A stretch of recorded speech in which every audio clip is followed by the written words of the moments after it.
Hello and welcome to the No More Week 2024, Silicon Survivors or Digital Threats, exploring tech's impact on domestic and sexual violence. In the session today, we will be focusing on India, looking at boom or doom, exploring the link between technology and gender-based violence in India. Before we start, I have a few housekeeping rules for all of us.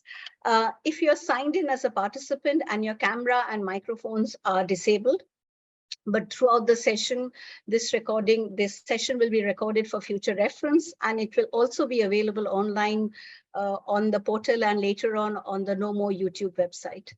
If you have any questions for any of your speakers today, please type your questions on the Q&A box in the tab below.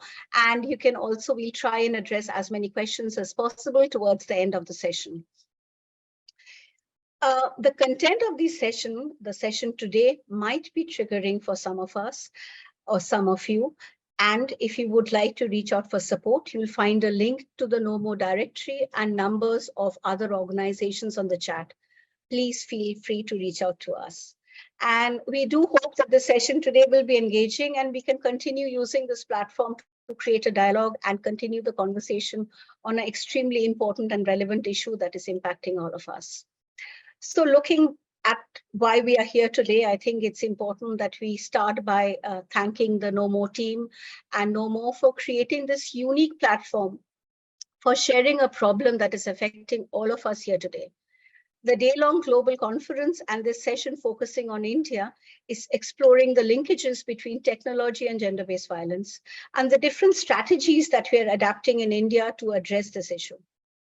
Advancement in technology has been a boom for so many.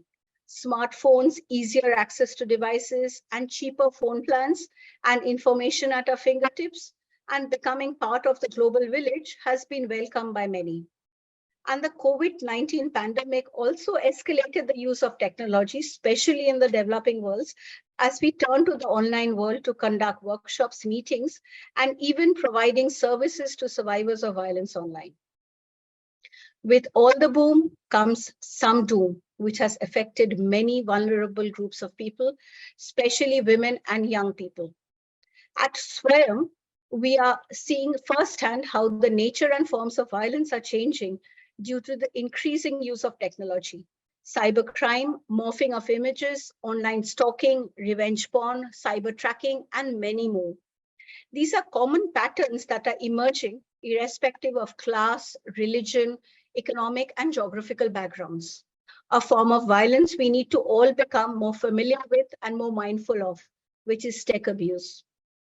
With this, I would really like to introduce our panelists who will help us explore this phenomena and also look at strategies to address this, which hopefully can be implemented and adapted in other countries because we are all linking in and logging in from different parts of the world, hopefully. With this, I'd like to introduce our first panelist, Bishakha. Bishakha Datta joins us from Point of View, where she's the executive director. Welcome, Bishakha. With this, can you tell us a bit about your organization and the work Point of View has been doing around tech abuse, please? Sure. Thank you very much for having me at this critical panel. Point of View, which is the organization that I co-lead right now, our mission is basically to build gender equality in digital spaces. And we believe that the world going forward is going to be much more hybrid or phygital, and that we need to look at gender equality both in physical, digital spaces and sort of the connection between the two or the continuum.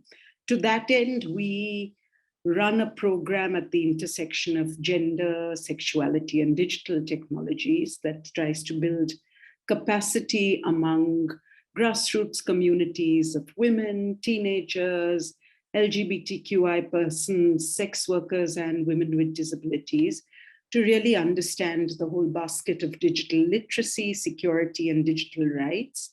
We also run a helpline called Tech Sakhi that deals with digital harassment and online gender-based violence, create knowledge around these issues, intervene in policy discussions, and ultimately we are really trying to change the narratives and gender norms that underlie sort of digital spaces. Thank you, Vishakha. That was really useful. We'll hear more from her as we go on. The next speaker I'd like to introduce is Barsha. Barsha Chakrabarti is joining us from Breakthrough Trust, where she's the Deputy Director of Digital Program and Partnerships. Welcome, Barsha. Can you tell us a little bit about Breakthrough and the work you all have been doing? Sure. Thank you so much, Amrita, and thank you very much for inviting me in this panel, making me part of this very interesting conversation. We at Breakthrough actually work, we use media a lot. So we have been working on online safety for a very long time. We have created a lot of media campaigns with different digital platforms and also other than digital platforms, also to talk about online different laws people can use to address online any form of online violence or abuse. Also, like very platform specific reporting mechanisms. We do also work on digital media literacy, because that's one of our core way to address any form of violence. We do workshops with youth and also women who are the frontline workers, health workers, and making them understand how digital world work, what are the things they can use, and what are the things they can actually be vigilant about in order to access. We do work also on storytelling and narrative building. And our approach always has been something like, because we work on gender norm, and we have seen like how women are often discouraged not to access online portal in fear of getting abused or violated. So our approach is to basically make them, train on narrative building, storytelling, that how they can actually use their stories to be online and share their narrative, different kind of narratives. And also we have a very, one of our core work is also to work very closely with all the social media and digital media platforms, informing them about, keywords, their policies, community guidelines, etc. So thank you very much. Thank you, Barsha. Lots of exciting work that's happening there. Next, I'd like to introduce Shuroma. Shuroma Ghosh joins us from Swayam, where she's a senior caseworker working with survivors of violence for over 20 years. Welcome, Shuroma. Can you tell us a bit about the work that Swayam has been doing around violence against women and tech abuse? Thank you. Thank you. First of all, thank you, NOMO team, to inviting us, Swayam, in this very, very important meeting. And I would like to say a few words about Swayam. Swayam has been working for the past 28 years to end discrimination and violence against women and their children, and also advance women's rights and facilitate women's empowerment with the vision of a non-discriminatory, violence-free, and equal society. On the one hand, Swayam directly supports women survivors of violence and their children and families, and help them to making them aware of their rights. And on the other hand, Swayam actively address gender inequality and patriarchal norms that are prevalent in our society through preventive strategies such as trainings and capacity building, research, publication, awareness program, and advocacy. As a whole, this is in nutshell, Swayam is doing this kind of work since last 28 years, since its inception, which is the year 1995. Thank you, Amrita. Thank you, Shuroma. With that, I'll finally come to Pamela Zabala. Pamela, a warm welcome to you. Do share your work at No More and the vision behind this global tech conference, please. Hi, thank you everybody for being here today. No More is an organization that is focused on preventing domestic and sexual violence globally, and uses media to try to, create that change. One of the things that two things we do, broadly, we create resources that are open source, so anybody around the world can just grab them, use them, despite of branding and, whatever they can actually make their own, and try in a way to bring a lot of the ways in which we're doing prevention together. So that's really important. And the second bit that we do is around networking and bringing, organizations. And we have a network of over 1,400 allied organizations. And we also have smaller no more campaigns that we call chapters, and we have over 30 of those.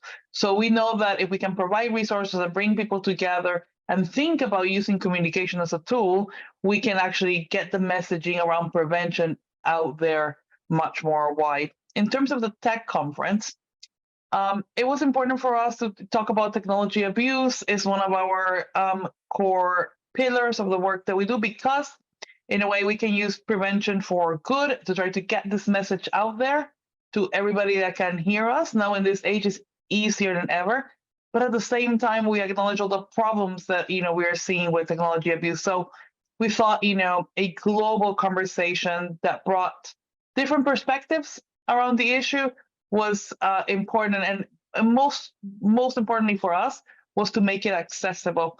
So any staff member anywhere around the world who wanted to learn about any of these topics can freely access it. So that was the thinking about it, around it. Thank you, Pamela. I think in today's day and world, I think we need to network more, and with shrinking spaces and shrinking funding climate. And I think a lot of us are spending too much time reinventing the wheel again and again. So I think working collaboratively and coming together, and I think opportunities like this where we are going beyond our geographical locations is what makes it exciting. So with that, I'll kind of delve into the conversation. Let's start by looking at what's happening on the ground. And I was going to start with Shuroma. Shuroma, I don't know if you can hear me. Just let me know, or else I can move on to the next person while you try and figure out your connection. I think silence means she's trying to figure something out. I'll move on to Barsha. Barsha, how has the work at Breakthrough Trust supported survivors of violence over the years? So Breakthrough, and we work on gender norms. So we look at all kind of violence from a very normative perspective. So when we started working on digital violence, it was very honestly, it was very online safety focused. So about like creating videos on how to be safe online, how can you be good bystander, what are the things it's not okay. Because when we started, the challenge what we had was this acceptance of online violence as violence. So we started from there. So this whole breaking that norm that, okay, so we had this campaign that it's not fine if it's online, for example. And so there was a lot of normalization or trivialization if you're getting harassed online, because it was seen as like something, because you cannot see the perpetrator and there's like an anonymity involved. So you did not know whether to take this offense seriously or not. And then gradually we kind of came a long way from there.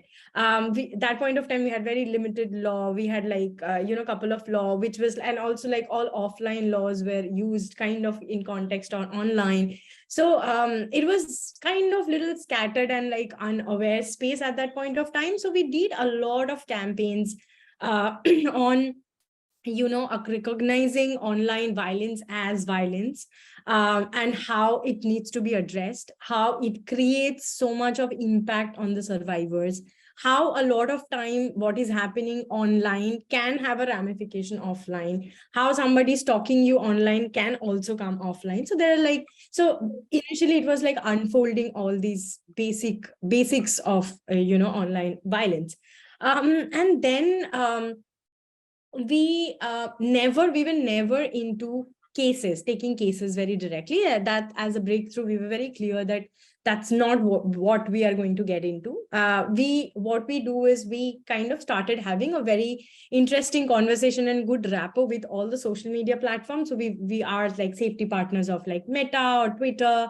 And what we used to do at that point of time was, whenever we received a case, so a lot of people used to actually, women especially, used to reach out to us on our online different handles, and then if they're facing violence. So we a lot of time tried to do it directly with Meta. Somebody is not, for example, somebody is getting rape threats, and we would reach Meta directly saying, okay, this is one case and then this is happening, and then you take it down. Or if it's a little longer and needed some kind of a legal support, then we would connect that person to the organizations who are providing legal support or legal counseling and other stuff.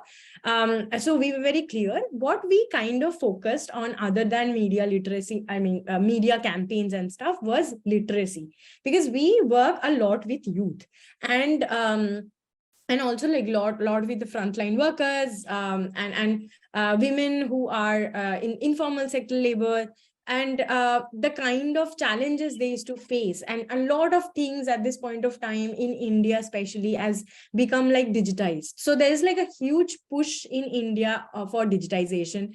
You get like UPI is like a payment mode which is very unique to India, and like everybody raves about it.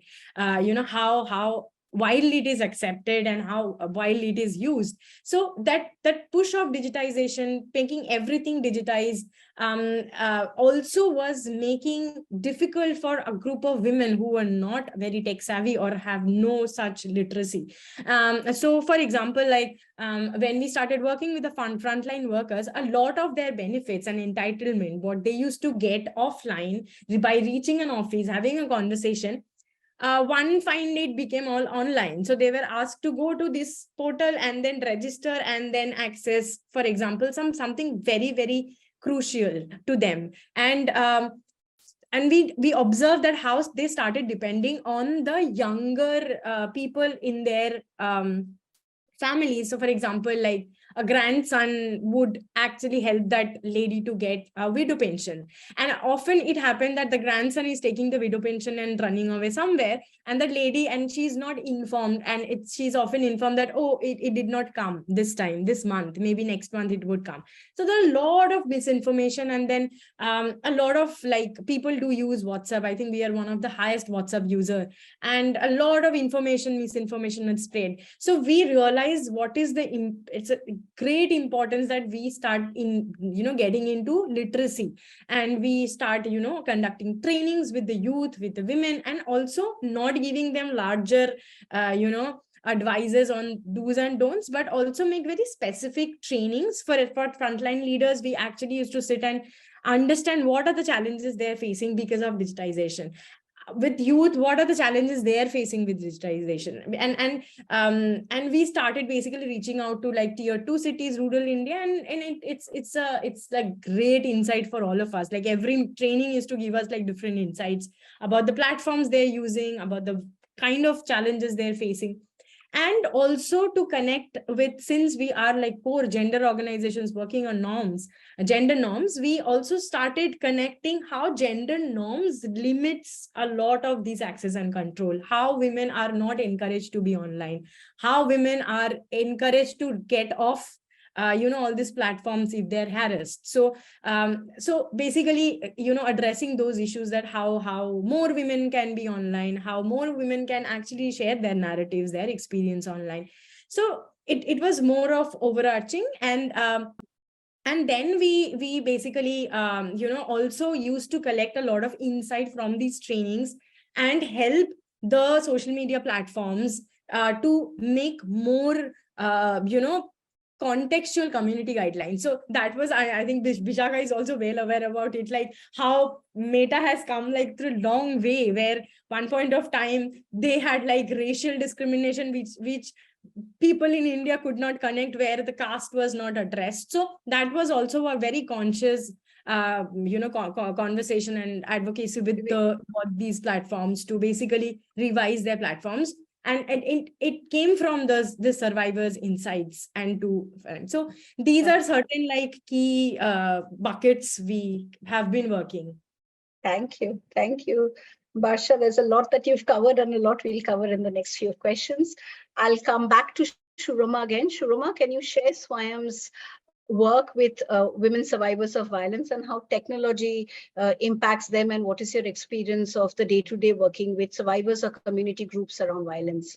Swayam's work over 28 years has clearly changed due to the impact of technology. Over time, as more and more people are using technology, it is very evident how it's benefiting us, and it is also very, very important that it's changing the nature and forms of violence. For example, we have seen forms of violence has evolved with time. Cybercrime has become very, very relevant for the women, and women are talking about it. Cybercrime, some of it also women are talking about cybercrime. Some of it is through internet, through intimate partner violence. Lot of partners are using internet recording, showing porns as a means of violence, and also asking them to do things from pornography. And it is the way to control, and in terms of violence, to control and showing power to the women. That is one group of people that we are seeing that they are who are coming to us for support and where they are being impacted by cybercrime. Cybercrime also happened with, we have seen in our experience that random strangers as well as with acquaintances, where you could be impacted by morphing the images, and Shoyam has dealt with that kind of situation also.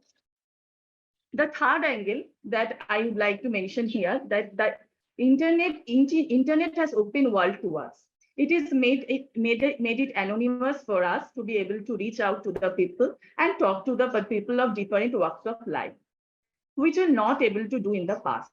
This is very closely linked with women's desire, and also linked between the sexual desire, feeling, and wanting to be loved, which is very normal and common feeling to most of us. It is very limited in our context to formal relation of marriages. Nowadays, it is happening, and with the ages of technology, women are now able to talk to their old friends and also make intimate friendships, and also with the new people online through Facebook and other different chat engines. And we have seen that they have start enjoying a form of relationship online, that love and attention is very attract them, and that is very also normal. We cannot deny this is a very normal feeling. What is challenging now that there is no age for women to engage online. And when the across the ages women are engaging online, not all of them have the knowledge of how to manage themselves on the platform safely. And hence, she is often engaging in behavior that is risky, leading to financial frauds, morphing of images for herself, and sharing it to the intimate picture of or videos which are later used without her consent to blackmail her. These challenges are not only centered around where my team is working, but also all the locations that Shoyam works in, and even in the villages, as seen in our rural communities in Diamond Harbour, these challenges are prevalent. In 2018, I am sharing an experience. In 2018, one of our community girls went to meet a boy whom she never met physically, and she met her over online through Facebook. And on the next day, she was found murdered on the railway tracks. We don't know what happened to the girl, but there is a love triangle, and there are many more examples like this, but so little knowledge and awareness regarding this. Other vulnerable groups, I think also are children or adolescents. We get to hear from the parents that groups and community and the adolescents in our community and schools we work with. Young people are addicted to their phone and using technology all the times. There is no conversation regarding consent and boundaries and appropriate use in the schools and the home. This has a direct relationship with increases in violence and sexualization of children from a very young age. I think these points are, I think that in day-to-day, when we think about any, you asked me that what is the impact? These are the 3-4 things we have seen from our experience, that these things are happening day-to-day and creating impact upon us. Thank you, Shuroma. I mean, connecting to what Shuroma shared about Swayam's work, I think Bishakha's work around point of view and some of the work with survivors is very relevant. Bishakha, can you share if the needs of survivors are filtering into good practices, and what is your experience of tech abuse and working with your online tech Sakhi platforms? Sure, thanks so much. So I'll try and sort of build on what both Shuroma and Bosha have said. And I'm going to start with something that will sound very strange, actually. You know, when we use the word anniversary, we always think of good things, right? But I was actually thinking about it, and 2024 is kind of the 10th anniversary of digital or online gender-based violence in India being discovered, simply because the first report around this phenomenon was published in late 2013 or early 2014, right? And it was called Don't Let It Stand. And it looked at the experiences of women on what was then Twitter, which is now X, and particularly the experiences of women who were vocal, and how being vocal in itself sort of subverted a patriarchal norm, right? And the consequence was violence. And again, going to norms, there used to be an old saying called, women and children should be seen, not heard. And we do find that when women decide not just to be seen, but also to be heard, and break that sort of, ages old norm, which now operates both in physical and digital spaces, that violence is one of the consequences in both spaces, both in physical and in digital spaces. So going from there, in the last 10 years, there have been almost 40 reports looking at digital violence in the Indian context. And it's a very big landscape. I think the one thing I do want to say is that in digital spaces, violence can occur through individuals like who perpetrate violence, but it can also occur through mobs, right?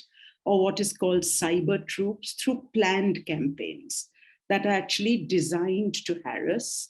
And I think in such situations, individuals feel particularly helpless, because it's very much like facing a mob on a street where suddenly everybody is pelting you with like abusive language, words, images, memes, etc., right?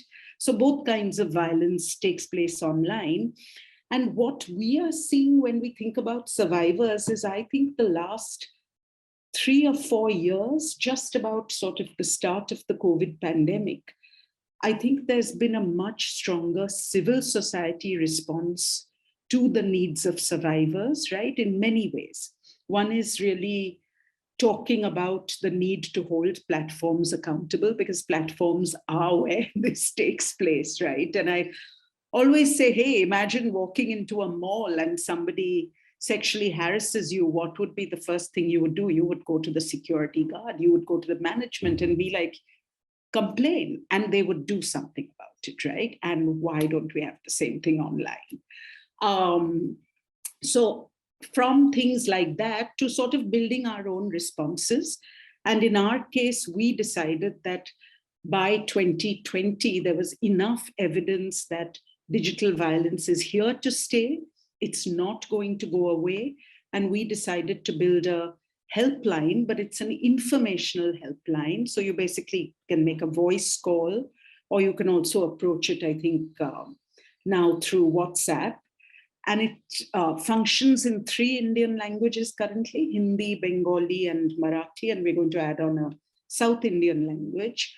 And we cater again to, largely marginalized people, women, queer, trans persons, sex workers, women with disabilities, but also to the larger general population. And we get a range of questions and queries, right? Like literally from digital literacy, because it's so linked in a sense with online violence, right? To digital security, to, so let me give you a couple of examples. One is, apart from many of the things that both Shuroma and Borsha talked about, some of the new things we're seeing is one, financial fraud.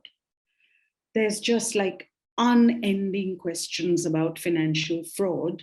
So whether it's women using loan apps, which then in India do something which is absolutely illegal, which is when you get a loan from a loan app, it's all very easy. And the app asks for permission to your contacts. And when you give permission to your contacts and the time comes for you to repay your loan, you are threatened that if you, even before you, like that, if you do not repay the loan, that your images will be shared with all your contacts, right? Because the app already has access to the contacts. So this, to me, frankly, it strikes me as criminal that an app can even like make this kind of threat.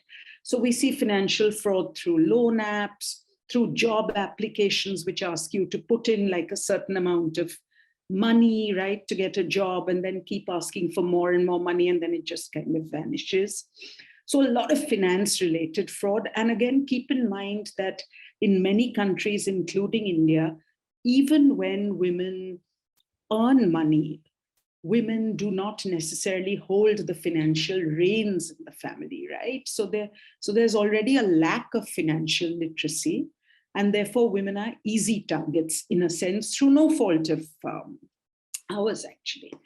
The other thing we see a lot is sextortion nowadays, right? Which is happening, and that's an interesting one because it's not just women, not just trans persons, it's also men who face sextortion, and it's growing and growing. And it's really the sort of use of images and flashing an image on WhatsApp or on the screen and then sort of saying, hey, if you don't pay me some money, I'm going to make this public, right? So if you ask me honestly, I think survivors are now getting more information, say, both through our helpline, through the government helpline, through groups like Breakthrough, etc. in many ways. They're learning much more about digital violence, and they're learning that it's real and that it affects people and, you know, has huge emotional and mental health consequences.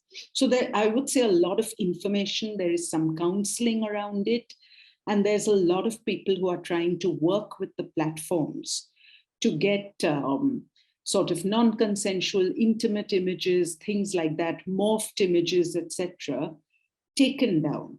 So there's a lot of work that's happening. And of course, then there's the law, but maybe we'll come to that later. Absolutely. Thank you, Vishakha. I think very, very important, relevant stuff that we need to look beyond the kind of the binaries of survivors, because we're looking at women as a group and, you know, young people or anybody who's vulnerable online. And I think the gamut is a lot broader than we can imagine. And I think, you know, you're being positive that there has been some progress, but I'm looking at it, there's so much more to be done. So on that note, I'll ask Pamela to share with us that the work that No More has been, the work that NOBO has been doing with survivors globally, and what are some of the themes you're seeing in different parts of the world? Yes, it's, you know what, that dichotomy between kind of the good and you know, and the not so good that is happening with technology is, I think, is where we try to find the sweet spot on what can we do and how can we help people who are developing technology for good too.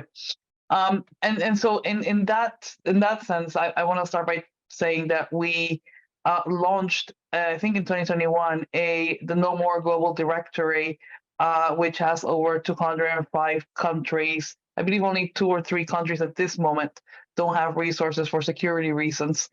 And yes, it's a website. Technology is, you know, it's very simple technology, but the fact that we got to 2021 without having a credible resource for domestic and sexual violence globally is really worrying. I have to say, and partially it talks to something that I would like to kind of discuss even further afterwards, is funding models, right?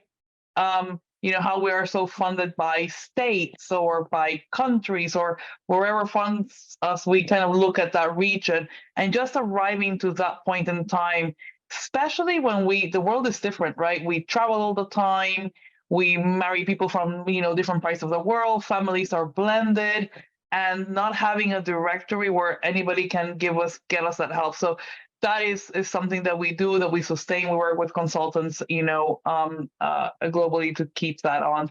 So I think that's, you know, part of it. It's become important part of our work. I don't think we were set to do that initially, but just the fact that, you know, a reliable resource like that didn't exist was worrying.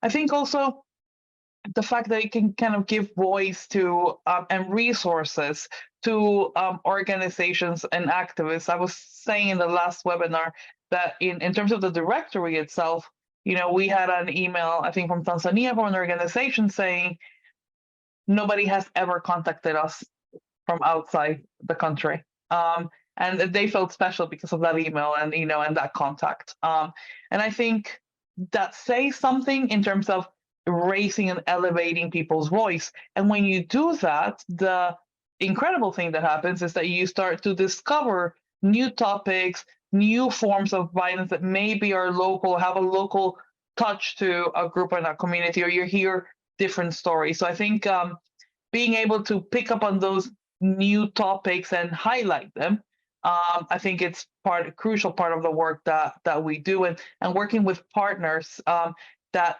have those frontline services that actually can tell, direct stories from, from survivors too. I think one of the things that we're seeing, and Rita, a lot is, with technology is, it's almost like if you kind of follow the trail for, the years that we have all worked in this, it's like abuse is now enforced in many more ways. Like if we think about this, I don't know, 15 years ago, there was already a set, amount of ways that we were dealing in terms of providing advice to survivors, and now it's just a whole other way to enforce each one of those ways for abuse. And I think that is really important because as a result, what we also see is that NGOs, who are mainly the ones providing that service globally, this dynamic, some governments fund more, some fund less, but in reality is NGOs providing the support, they're not prepared. That's what we get to see in our network, right? They're, that frontline worker in that shelter doesn't have all the knowledge to say all of this kind of, so some organizations are getting better at having like one tech person within the team. But these are the ones that are more likely, larger organizations. So I think that is something that worries us, and part of the reason for this conference, right? It is important to see how are we going to make sure that we can't always be following technology. So how can we future-proof ourselves? And we'll talk a little bit more about that, I think, later on. What we also see is that the concerns are similar globally. So throughout this conference, you will hear a lot of the same concerns. Why? Because for the first time, we have globally products that are the same, right? So this technology, Meta will affect people the same in India as it will in Latin America, right? And all of these new trends will in similar ways do that. And so this is then becoming something that people are talking more about and more quickly than other forms of violence. Compare it to financial abuse, for example. Financial abuse has been happening always, but we were not talking about it that much. But technology abuse, this conversation is growing quickly, which is really, really good. And as a result, we see more technology actors. So we see companies involved in this topic now more than ever before. And they need to do a lot more. We can get into that conversation. But if you compare this to, 25, 30 years ago, the only thing you can get a company was to give you a donation, not to really get involved in how will they contribute into solving this issue or getting remotely interested. And there are reasons why that happens, of course. In many cases, technology is part of their product, right? So, a product that is not safe is a product you don't sell, for sure. But in other cases, you also see like, institutions like banks, for example, taking much more of a lead in issues like financial abuse, etc. So we see a bit of good practice emerging, more conversation about this topic, but it is a battle uphill for sure. Thank you, Pamela. I think on this note, let's delve a little deeper into what we were talking about and talk about reporting, because I think a lot of us are like talking about the violence in general and forms of violence, but in terms of looking at how it's being reported, is it being reported? So I'll go through kind of each of these questions because each of our panelists have different experiences. I'll start with Shuruma. Shuruma, do survivors report any form of tech abuse? And if they do, where do they report and who do they go to and what happens if they do report? Thank you, Amrita, for your question. Fortunately, throughout the world, we have seen that the survey increasing reporting around gender-based violence, specifically domestic violence, because of the awareness both state and non-state agencies. However, somewhere we have also seen newer forms of violence like cybercrime and using of technology to inflict violence on individuals. This is relatively new area, and hence there is still lack of awareness around it. Understanding that this is violent, this is an issue. And even if an individual recognizes the violence is happening, level of shame, stigma, taboo, and embarrassment around any form of cyber crime or crimes where he has compromised her safety or her intimate or otherwise her intimate pictures have been released automatically. Here, I would like to share an example from our experience that we have experienced when a woman went to lodge a complaint to cybercrime department in police. Police officers were extremely insensitive in the way they are going through her intimate pictures where she was standing there. And for these kind of reasons, we have seen that this is stops an individual to share it with others. However, when do they share it with friends and families? We have noticed that over patriarchal society's framework, family members are judgmental and they likely to blame the women, and thereby not solving the problem, it will adding salt to her injury and nothing concrete or positive result we can get through it. This is our experience only.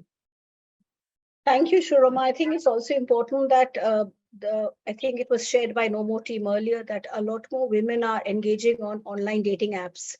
And I think there was some research, I think the Nomo team had shared earlier, that there was a lot more women at the older age group, older, maybe even 30s, older age group nowadays, who are then getting into online dating, but don't know how to manage themselves safely. And I think the young people are a lot more tech savvy and can navigate things more safely. And the older you get, it becomes more and more difficult to ask for help, or kind of you go deeper and deeper into a mess. By the time you ask for help, you're far gone into that kind of the deep dark world of cybercrime. So I think those are some of the challenges that we come across. Barsha, what has reporting been like at Breakthrough as experts at developing and delivering curriculums for government? What is your perspective? Reporting has like couple of aspects. One is that you have to first recognize that this is a crime and it needs to be reported. So it kind of starts from there, because often it is kind of, again, like how I said it, it's often trivialized if it's happening online and people like, okay, we can't do anything about it. So that's like the first level, like where you're aware. The second level is like, yes, where we mostly come in the sense like, to make people, one is understand that what are the kind of forms of violence if somebody's bullying you and somebody is like, so the thing is rape threats, death threats, these are like very severe forms. But like, for example, basic trolling or like bullying, being nasty to each other, for example, a lot of time, like especially with youth, that actually makes them feel even more traumatized. For example, a lot of body image issues, and Shuruma also mentioned there are so many factors like of violence. So basically making people understand, especially youth we work with, that okay, these are not fine. Like if somebody is bullying you, somebody is trolling you, and how you can address. So then comes the second bit, where even in the literacy training, what we do is making them understand like platform specific ways that where you can report this, and when it is like larger, like like there's like a life threat or things like that, where you can take it to the police. Now again, like it's a very same experience we have what Suroma just shared. Like often police also did not know what to do, and the law is that if I am being harassed here in Delhi, like I can reach out to my nearest police station and lodge a complaint. But even when I tried to do it, I was asked like, oh no, you go to this cyber cell. Then I go to this cyber cell and the cyber cell will, no, you go to the police station. So a lot of time, people lose interest in reporting and people do not know what to do, because then the police will like literally make you run between these different offices. So basically making them understand like that what are the laws available, what are the things, so that at least you can tell the police that no, I can do this, this is what the law says. Secondly, there's a lot of a lot of times it's like a lot of disappointment also with the platforms. So like if I have been bullied, like that's like most of the people has been, I mean, that's their experience where they reported something on Facebook, it was not taken down. So a lot of time people lose, interest of reporting as well. If your content is not taken down and you are like literally, it's been prolonged, redressal mechanism, you don't know whether it's taking down. But then for us as organizations working with youth and digital media literacy, it's basically how we make them understand that if it's not reported or not taken down, what all other steps you can take, where you can reach.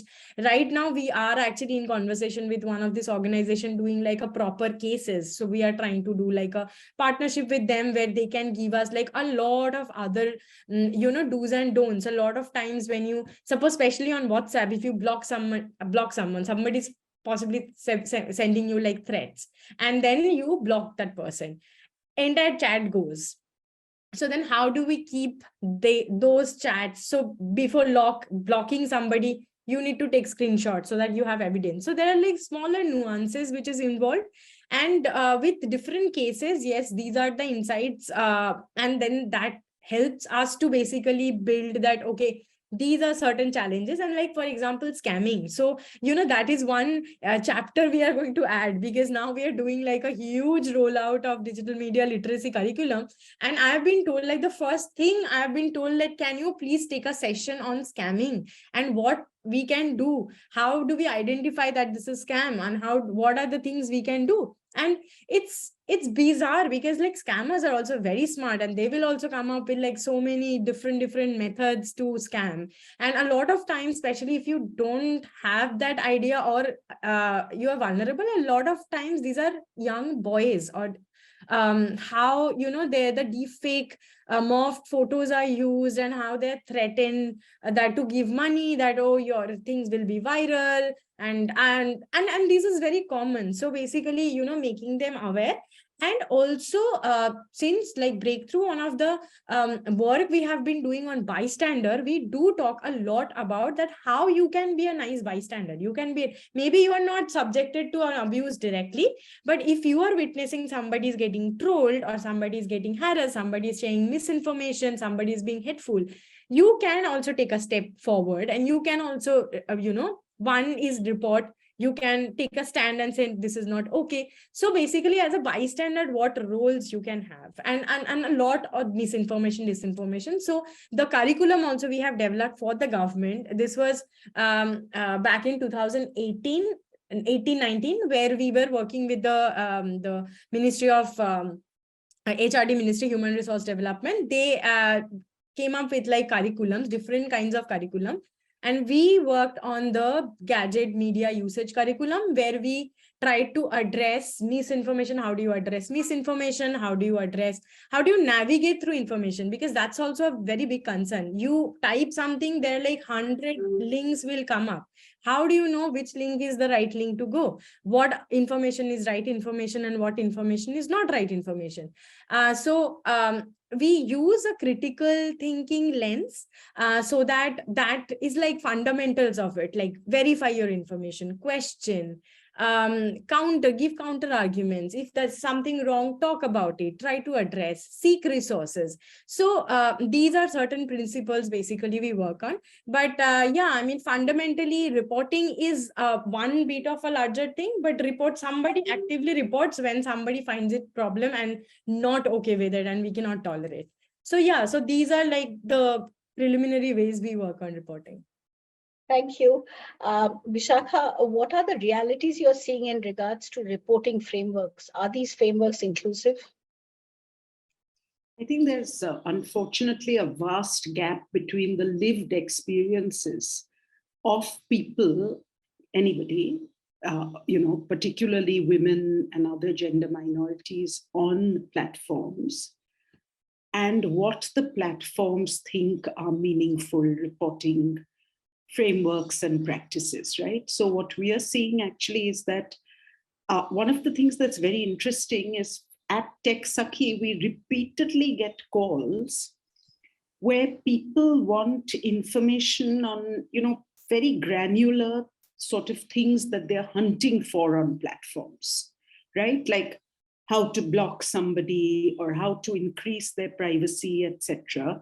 But I think, and they really have to be sort of pretty much handheld step by step and told where to look for it, etc. Right?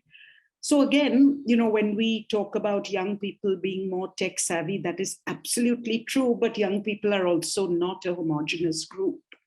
And so if you come from a low income family where maybe you don't have a personal smartphone, but you're sharing one with many other members of the family, and if you're a woman or a girl, chances are you're getting less time, right? So you're sort of building up your tech savviness much more slowly, etc., etc. So what ends up happening is it's a lot like, not having the opportunity to really get to understand the technology. So one of the things that we see with reporting frameworks, and I want to combine that with the question that came in saying, how can platforms be better at responding to the increased needs of survivors? What would you recommend? I think one is we really need to begin with context-specific reporting frameworks. Let me give you an example. Caste violence is a reality in India. We know that there are many platforms where there are coded uses of caste violence. For example, using slippers or shoes and putting it out on near a photograph of a Dalit leader indicates very clearly to the Dalit community that that it's a slur, right? But again, when people try to report this to platforms, because it doesn't fit into the sort of Silicon Valley view of the world or experience of the world, it's not recognized as digital violence, right? Even though millions of people are being affected by it. So one is we need contextually specific local understandings of digital harm and violence, which are intersectional, which take into account not just gender, but sexuality, caste, class, like a whole range of factors, right? Because people often experience harm, abuse, and violence, not only because they're women, but because you're a woman and Muslim, you're a woman and Dalit, you're queer and something, right? So that intersectional understanding is essential too. The third thing I think that's really important is, if I was somebody who was complaining, I need it, my complaint can't just go into a vacuum on the platform, right? I need some sort of reply from the platform because I'm complaining about a harm that has taken place with me, and it's a serious thing for me, right? Regardless of whether it's sort of that low level microaggression on a daily basis or it's an extreme case. So I need to get some sort of response from the platform. And that's something else that many of our callers say. It's like, we tried reporting, we have no idea what has happened. The problem has not been solved. So the majority of people who are reporting have no idea where their complaint has gone, what has happened to it. There is no information, very little transparency. And we also work with Meta as a trusted partner, etc., and are constantly bringing up these things, right? The fourth thing that I think is very important is actually the design of platforms. One of the reasons we get so many calls from people saying, how do I do this? Is because it's buried somewhere. And that's again what I mean by, the white bro design of tech cannot be sort of the universal design of tech, right? That's not our lived experience. So we need a much wider design pool, including women, trans people, etc., from many diverse backgrounds, right? So that we can ensure that the platforms and what is encoded in the design of the platforms is things that reflect our daily experience on these. So for example, if we are feeling like, hey, we're getting harassed on these platforms, you don't want to go looking through like a million different sub menus, right, to find out how to complain. You need something upfront and visible. So a lot of these types of things are actually needed for platform accountability. And the last thing that I do want to say which is a tough one to address, is actually the business model. The business model of platform accountability, the reason platforms make profits, particularly social media platforms, is because they foreground or highlight a model of engagement that is all about polarization, right? So the more hates and the more sort of like, that kind of thing actually spawns engagement. So until we have platforms that are really willing to recognize, that you can't build platforms on hate, you have to build platforms on love, to be honest, right? And put that out as the model. I'll stop here, but yeah. Thank you. I think a lot of very important questions have been answered and a lot of thought for us and a lot to be done. With that, I'll move on to Pamela to talk about what you're seeing in communities across different locations that you're working in. And maybe we can just kind of continuing on from Vishaka, talk about accountability as well, and kind of move on to that question as well about looking at the platform accountability. Maybe you can address a bit of that. Thank you for that. And yes, I will follow that on hers. And, it's hard to follow, build platforms on love, which is probably the correct way of looking at a lot of these problems. Not only social media platforms, but also other tech platforms in which people report. I want to kind of twist a little bit and talk about law enforcement and platforms, because what's happening globally is that, people don't really trust law enforcement. It does not matter where you are and the problems that you have with your law enforcement. You go to developed countries and there's lack of trust. You go to, Global South and you'll find, the same kinds of fear around the police, very similar, right? It might shift a little bit, but not at most. And what you see is in countries like the UK and the US, 3% of convictions on sexual assault is absolutely disgraceful, theoretically, for some of the best funded police in the world, right? So this does leave us with a big problem. I'm not gonna go completely on the rabbit hole of law enforcement, because we'll probably never come out of that. But the result, and this is what we're seeing, is that survivors believe, or many of them they find comfort on not going all the way with law enforcement, but they decide to go to these platforms to report, right? That's like their medium term. So yes, this happened to me there. I'll never, I don't want to go to a police because, who'll believe me there? So actually, it's just important for me that he doesn't do that to another person again, right? People start compromising.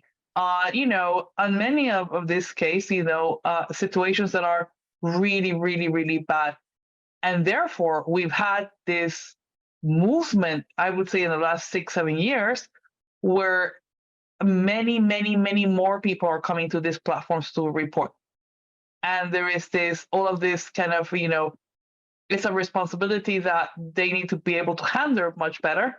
But at the same time, it's misplaced, because we also have to look at law enforcement and what they do with all of this information. So it's you all of a sudden have groups of people that were not, prepared for this, dealing with this. And of course, their profits and everything. But that is a big problem. And what you have then, following what Vishaka was saying, is you have some companies do a bit better than others. Some have like amazing teams, proper response times, they'll come back to you. And you have a lot of them that nobody sets a standard of how this should actually be addressed within platforms. And that is a very big problem, because what you have is some of these teams will have like a gender team that will come in, will look at the policies, will start working with an NGO or a couple of partners. It might just get that little bit better. It depends on, how much they're really willing, or how much your senior executive team are convinced that this is something that, they should do. But there is no real enforcement for them to do something. But also, right, you have the other fact, which is if you're being sexually assaulted in any of these platforms, really, where is the piece of law enforcement? And so what we see also is that when people are going to law enforcement, the ones that dare, to say, for example, that, my child has been threatened with pictures, and, all over the place, the police just doesn't also have the knowledge to do that. Some of them are starting to have some teams that would look at online digital violence a bit more. But, basically, if you're being harassed with pictures, they're like, are you okay? And that's where it's left. And so we have a crime that goes without punishment. If already rape and sexual assault is a 3%, prosecution in countries that seem to be able to afford, law enforcement of this type, imagine what is happening with digital violence. That is a huge problem, and it is happening everywhere. Absolutely. I think, Pamela, very important points, because I think each country is very different. And I think we're trying to kind of put everybody in the same box. And I think what Vishaka talked about is looking at the nuances of different countries and different spaces. And I think we can't even look at India as a homogeneous country. I mean, there are so many layers and so many kind of identities that we all have in a country like India, and there are many more countries like this across the world. I think we need to be aware that the one model doesn't fit all, and even the one model for India might not fit all. And what do we do about that? And with that, I think it's important to talk about platform accountability. I think this is the topic we have already started discussing slightly. So I think it's also about the cost and access, and whether that has a pro and con to that. The kind of reduced cost of phones and internet, that has a benefit to it, and there's a kind of downside to it. And with that, I'll start with Varsha and ask about the issue around the cost of the internet services and the impact of access to women and girls in India, and are there benefits and challenges around this?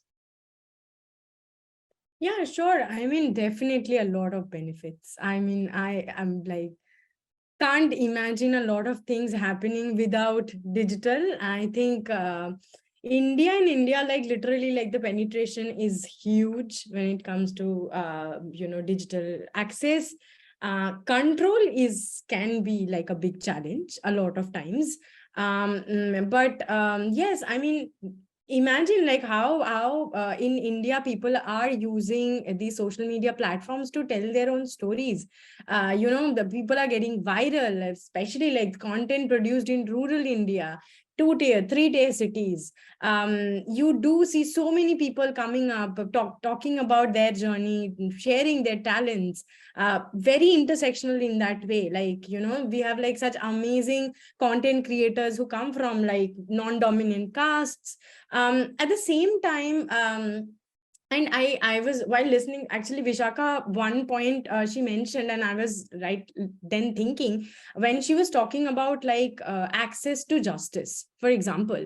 And so like a couple of years back, there was this thing happened, like it was 1st January. One of the open platform called GitHub had something called Sulli deals happening, where the women from Muslim community, especially women who are vocal and opinionated on social media, their profiles were created and they were auctioned on GitHub.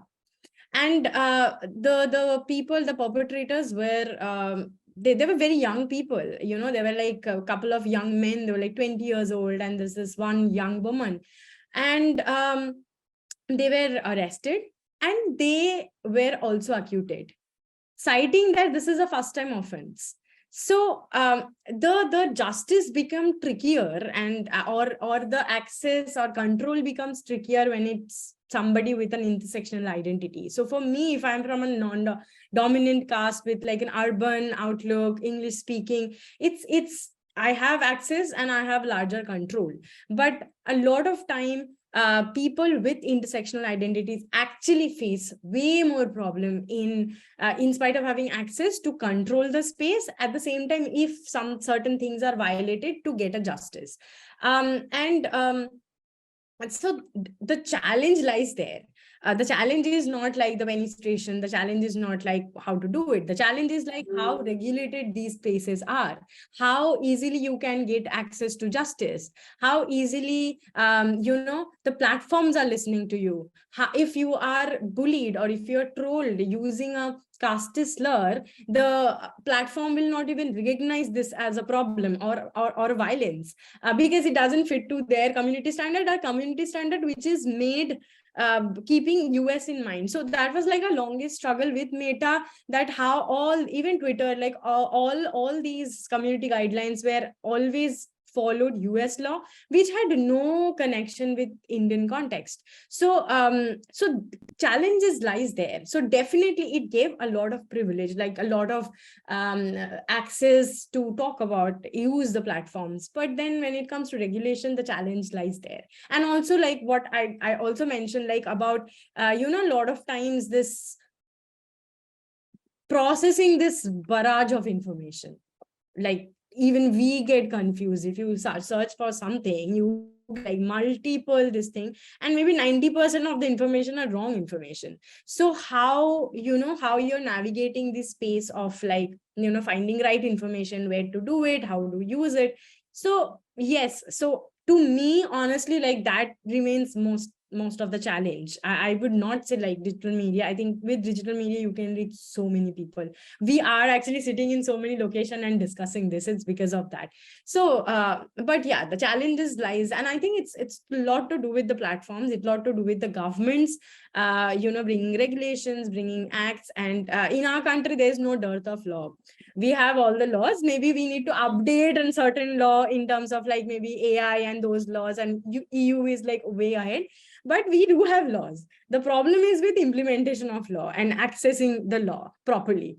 So yeah, I think that there lies the challenge. I think it's not the digital, is the human intention maybe. I think that's absolutely what we need to talk about is more awareness. And with that, I'll ask Shuroma to talk a bit about that, platform. I think both Bishakha and Basha have talked a lot about platform and accountability. But in terms of families and educational institutions, do they have a role to play in safeguarding let's start with young people and people in general? Yes, very pertinent question, Amrita. Yes, in our childhood, we have seen that when a new device is given to us, for example, when we learn to drive a car, we have seen that the young family providers and family members provide some certain level of support and guidance. State also puts some checks and balances in place in terms of training, passing the training license, providing learner license for significant time and provide this kind of support. So I feel that whole new world through internet is opening to us. And with the advent of technology, we are using it regularly. And the use of smartphones, smart devices for all of us is today's necessary. Somewhere there is a responsibility to each one of us. It could be an individual level or family, societal and institutional level, including the state and laws where we have to create safety around it. And nowadays, more and more young people are using smartphone because it is a requirement from the school also. But as these schools are and families are having a conversation, I think that is very important. But this is not very common to us. But it is very important also to know to how to save our children in online. On the other side, mobile phones are nowadays reached in remote villages. We have seen that we all know young boys and men are using the internet regular basis. Most of them, sometimes women, more than women, men are using it mostly. And there is very limited scope of conversation and how they using those mobiles safely. I think it is the responsibility of the platform like Facebook, Twitter, YouTube, like this, etc. This in search engines, what kind of messages and information are there? We need to talk about the safeguarding around that. And I think some of the country maybe language specific also, must be country, regional, language specific. Some notices and some information that must be country, regional, and language specific. Overall, we have also talking about next generation, where school and parents have to work together to have give somewhere give responsibility to each other, take responsibility both the institutes. And somewhere I would also think to talk about breaking up the stigma around the older age women who are engaging, 30+ women who are engaging in using regular basis internet services, and what kind of risk and danger that is bringing to them, and creating more and more awareness. Who are responsible for bringing this? NGOs, like I think NGOs like us can do a lot more of work, but there is limited budget and reach. I think there is also has to be more ownership and more responsibilities for state agencies as well, because ultimately they have to create a safe environment for all of us. Thank you, Shuroma. Bishaka, do you want to add anything else on platform accountability before we move on to another exciting topic? I think we've discussed it quite a bit. Maybe Absolutely. just the one very small point was, I think people also complain in India that, you know, there aren't enough local language content moderators on many of the platforms, right? So that again is something, it's a very granular point. But if the platform is, say, operating in many different Indian languages, and if you're getting harassed, say, in Malayalam, you really need somebody who reads, speaks, and sort of thinks, dreams in Malayalam, so that they can understand the complaint, right? So again, that sort of local language moderation, I think, is part of the, yeah. Absolutely. I think on one hand, we do need to do a lot more with what Point of View and Breakthrough has been doing, and many other organizations in India, about holding platforms accountable and kind of making it specific to the country. And as we are also talking about not just country, but the region and language and a lot of other nuances that go with each country. But I think somewhere, I think schools, families, somewhere we need to talk about societal accountability. Especially a lot of schools are now using smart devices. And I'm just wondering aloud, if they're talking about digital literacy, like Basha's organization is conducting workshops at their community levels, are all these schools systematically talking about that? Is a question I want to put on the floor, but also about parents and families. And again, this is a certain kind of parents and families in certain cities who might be able to have the conversation and might have the language to have the conversation with their family members, which we often might not do. But there's a whole whole group of people who could be from rural spaces, from urban spaces, street dwellers, who all have smartphones, or many of them have smartphones in their hands. Where are they going to for a kind of digital literacy, and who's going to guide them or safely managing themselves? At no point, I think the conversation today is very clear. We are not talking about not using, we are talking about how do you use it safely. And I think the responsibility is for all of us. Yeah, Basha, just come. Yes. Yeah, sure. It's like one point. So we have made like a lot of films on intergenerational dialogue. So if anybody is interested, like Breakthroughs, YouTube has all those films where how you are basically having a conversation with your child, how it's important to trust them, how it's important to enable them to open up, because most of the time they do not open up because either they think that the parents do not understand what I'm going through. And often the parents think that they have a very different idea of what is going on in their life. So there's like a huge communication gap, and we have made 3-4 films on that, and how can you bridge that gap and have conversation with your child. Thank you. I think one of the questions that's already come up in the chat, in the Q&A, is around laws and legislations and how do we implement. So I think moving on, I think luckily there are some laws in India. So I think we'll start with Bishaka, if she can guide us through like what are those laws that are there to kind of look at the framework around digital violence, and is it being applied? Is there any inconsistencies? Can you just share your experience with us, please? Sure. I think broadly speaking, the issues that are faced when it comes to laws around the online and when it comes to violence in specifically, is it's not that different from the laws that exist around physical violence, right? Meaning the law itself may be, meaningful, but the implementation of it is a serious problem. And actually, the other thing I want to say is that when it comes to the online, there's a lot of conflation between the consensual and the non-consensual in the law itself. And that is a big problem. I'll give you an example. So for instance, if you take what are called non-consensual, if you take intimate images, right? Let's say, two people have taken some intimate images for their own enjoyment, and that is not a crime. And, and let's say one of the two people circulates it without the other's consent. That is a problem, and that is a harm, and that is a crime as well. But what is done very commonly in India is that even though we have a provision where this can be recorded as a violation of consent, right? These images get booked under another provision, which is the obscenity provision. So what ends up then happening, in a sense, when you take an image which has been made with consent between two people, and you don't recognize the actual harm, right?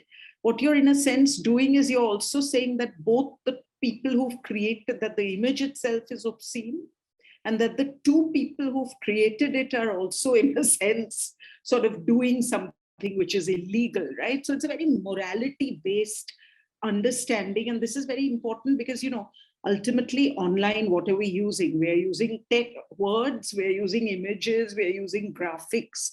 So the image has become more important than ever before, right, in today's world. And I also want to say that I think in today's world, the image is really a place of expression. We often just exchange streams of images. We don't even talk, right? And we comment on images, etc., right? Like, oh, that's fab, this, that. Pics, so it didn't happen. So so I think there's like that older morality that's sitting in the law, which doesn't recognize certainly like female desire, right?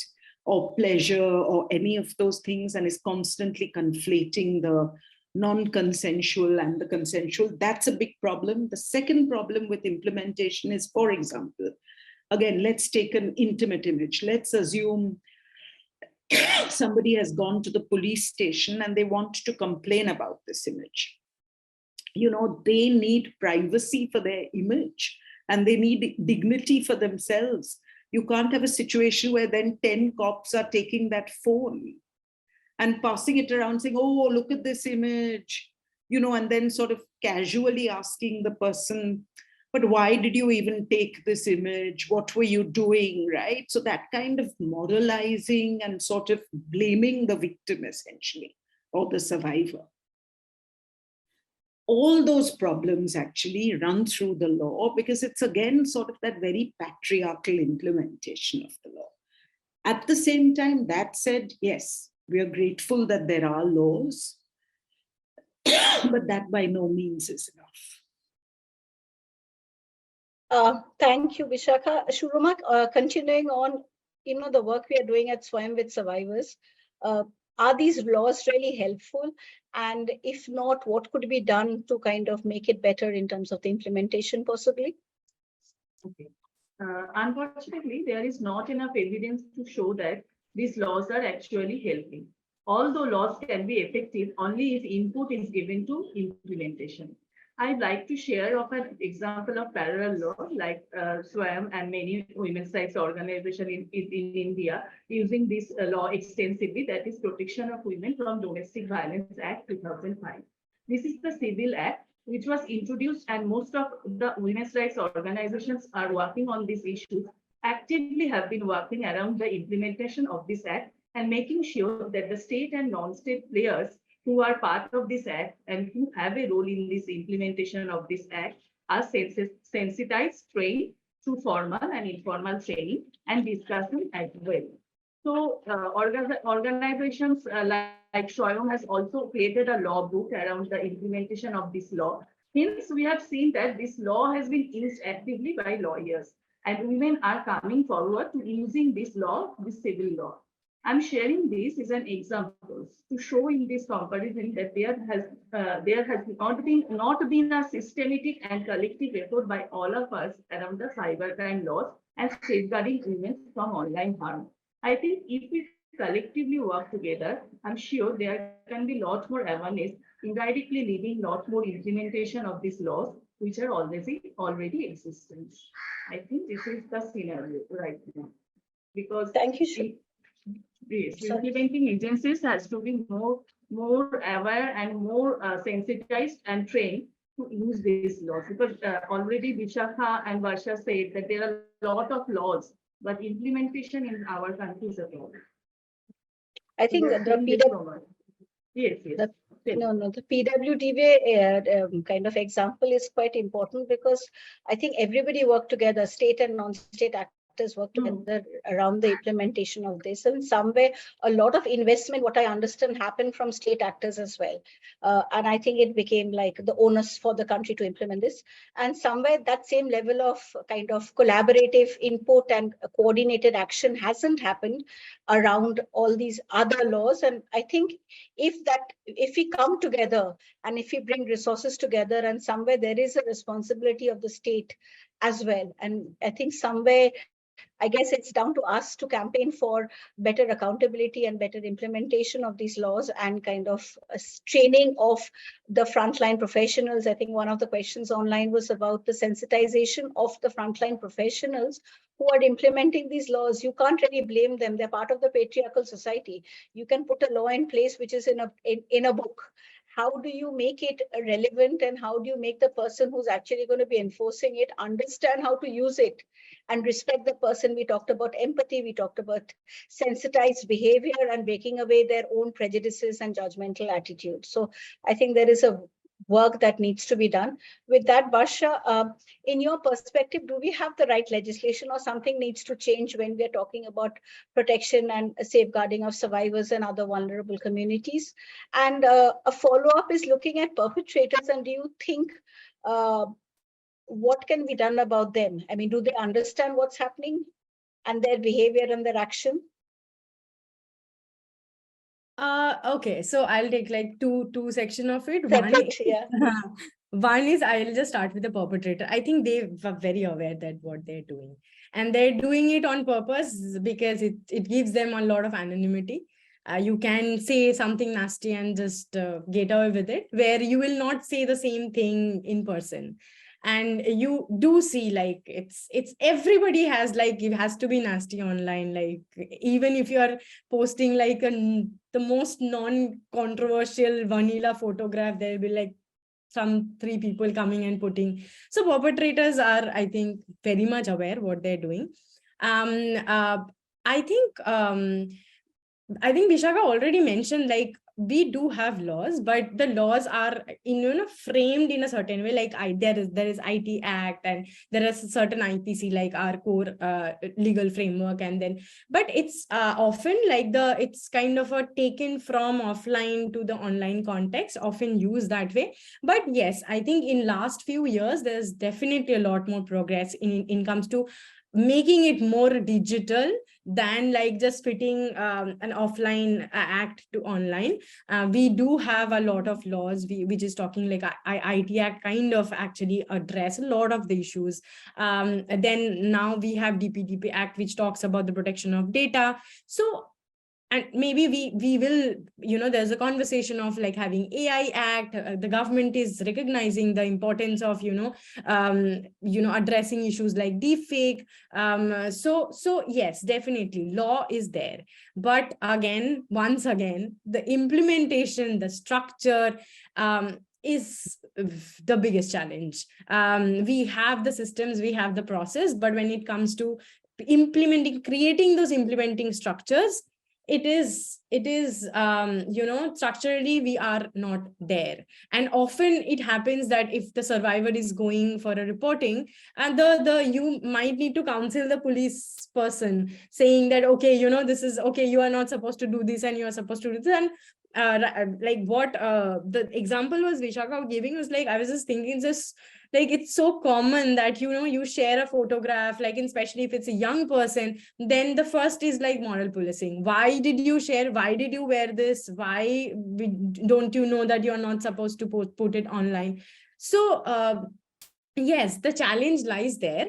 And also some of our like upcoming acts are also trying to address everything at the same through a same act, like the proposed Digital India Act, which is kind of trying to see like revenge porn to like you know, defect, like everything under the sun, but without putting much of like structure and process in place. So our challenge remains there at implementation and structure. So there should be more investment in building the structures, putting more accountability. At this point of time, nobody knows who's accountable. So you go to platform will ask you to go to the police station will ask you to go to the platform. And a lot of time this happens even after having you know, and also like, for example, like I'll just give one example and finish.